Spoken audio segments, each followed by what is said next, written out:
I got a comment that asked if you could put regular nail polish on top of builder gel, and you absolutely can. So I have a rubber base gel on my right hand, and I'm taking this, it's really like a nail file slash nail buffer, and I'm just going to use the 240 grit side and just buff the rubber base on my nails just to remove the shine off of it and make sure it's nice and smooth and even before I start painting the nail polish on.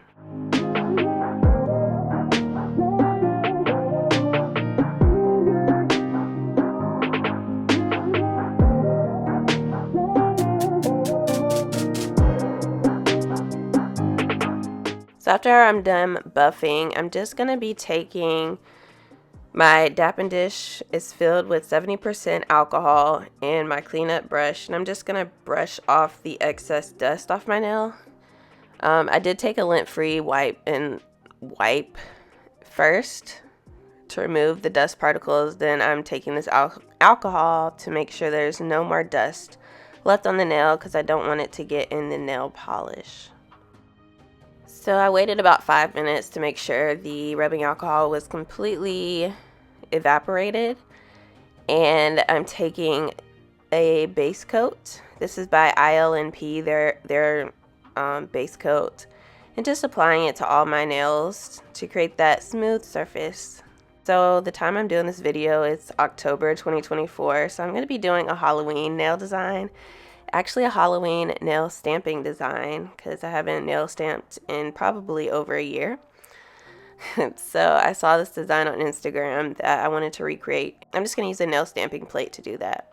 So yeah, this process is very easy. You're just going to paint your nails like normal, and the rubber base gel is basically just going to add strength to your natural nail. So I'm just going to be doing everything I would if I didn't have this builder gel underneath. If you're interested in knowing how I apply my builder gel or rubber base gel, be sure to check out the video I will link. So this is a stamping plate I'm using by Clear Jelly Stamper. It's a layered stamping plate, and I'm using a few different nail stamping polishes. One by Clear Jelly Stamper, Maniology, and one by Twinkle. So I'm going ahead and applying a second coat. It doesn't have to be perfect. I am going to go in with some acetone and a cleanup brush to clean everything up a little bit later.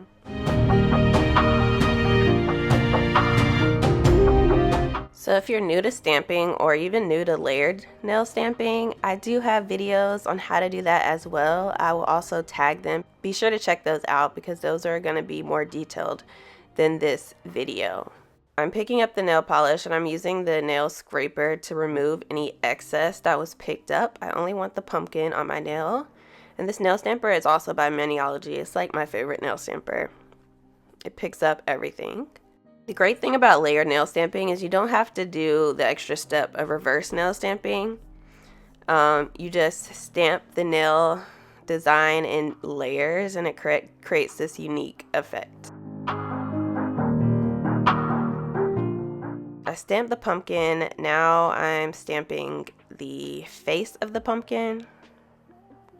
I really like this nail stamping polish by Clear Jelly Stamper. It's like pretty slow drying, so you're able to remove everything. The nail stamping polishes by Maniology are also doubled as just regular polishes, so they do dry pretty quickly. But the Clear Jelly Stamper one allows you to take your time. So you want to try to layer the little face on top of the pumpkin as best you can. It's not going to line up exactly, especially like I'm stamping with my non-dominant hand. Like I'm right-handed, so stamping with my left hand is a little bit more challenging. And if you'll see me, like I'm really shaking when I'm doing this, like trying to line everything up perfectly, but it doesn't have to be exactly perfect. It's still going to look good. So you can see like the nail polish dries really quickly on the stamp with this Maniology white, so I'm not able to remove all the little pieces. But I'm still able to transfer the design. I think it's because the ILNP base is kind of like a rubber sticky base, so it just really pulls the image off the stamper really well. So now I'm moving on to this little cute ghost. I got this stamping plate last year. I'll link everything in the description box. I'm not quite sure if they still had it. I feel like I got it when it was on clearance, but I'll double check, and if it's still available on the website, I will link it.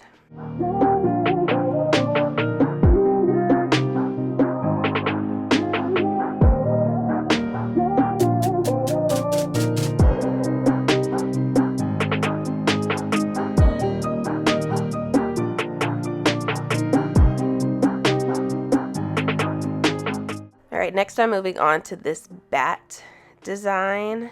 I stamped the background in black, and on the little photo, the photo that shows all the examples of how you can stamp this nail design, it had the bat outlined in orange, and I didn't want to outline the bat in orange because that was weird, so my thought was to outline the bat in white. But I didn't really like the way it looked, and you'll see that in a little bit. So I ended up stamping the black over the white again, and I liked it that way. So if I would have did this design again, I would actually stamp the outline of the bat white and then stamp the black on top to create like that shadow effect. I think that looked really cool.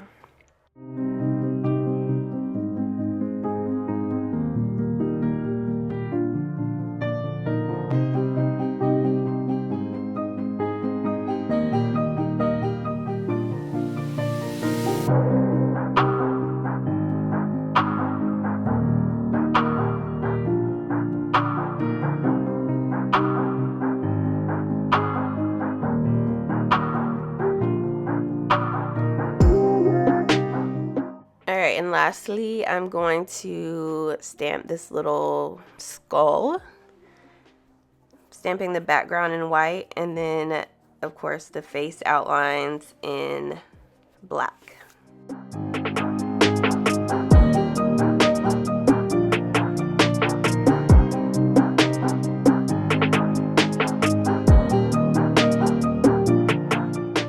I have so many Halloween nail stampers. It's kind of crazy because I'm not a huge Halloween person, but I think the Halloween stamping plates are so cute, so cool. So I have a lot of them. I just don't get to use them that often.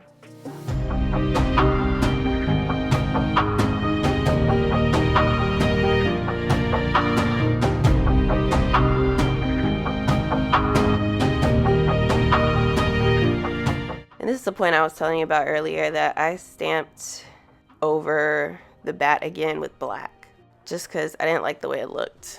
So to fill in some of the excess space, I'm adding just a few little dots.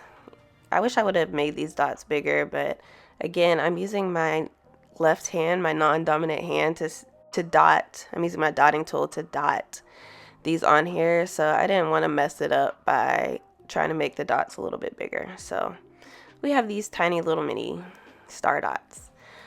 Alright, so make sure everything is dry. I allowed about 10 minutes. I'm using a black stamping polishes, and they're notorious for bleeding and messing up your nail design. So definitely make sure that's dry. I definitely made sure that's dry before I applied my top coat. And I'm using Seche Vive, my favorite top coat. And this is the final look. I already applied top coat on the cream nail polishes, and I just forgot to record that part. But how cute is this? I really like this design. I'll link who was the inspiration for it in the description box, so check that out. And this is the final look. I think it's so cute. So the answer is yes, you can use regular nail polish on top of builder gel or rubber base gel. You don't have to use gel polish. And I'm finishing off this look with some cuticle oil. This is the Halloween limited edition Halloween cuticle oil by Shop Nails by Meech. So I'll link that below. I do have a discount code for 10% off anything on her site. Use code Teri10. Cuticle Buddies are my favorite cuticle oils to use. It's going to add the moisture back into my skin and just finish the manicure off. I hope you enjoyed that video. If you did, be sure to like it, subscribe to my channel if you have not already, and I'll see you in the next one. Bye, y'all.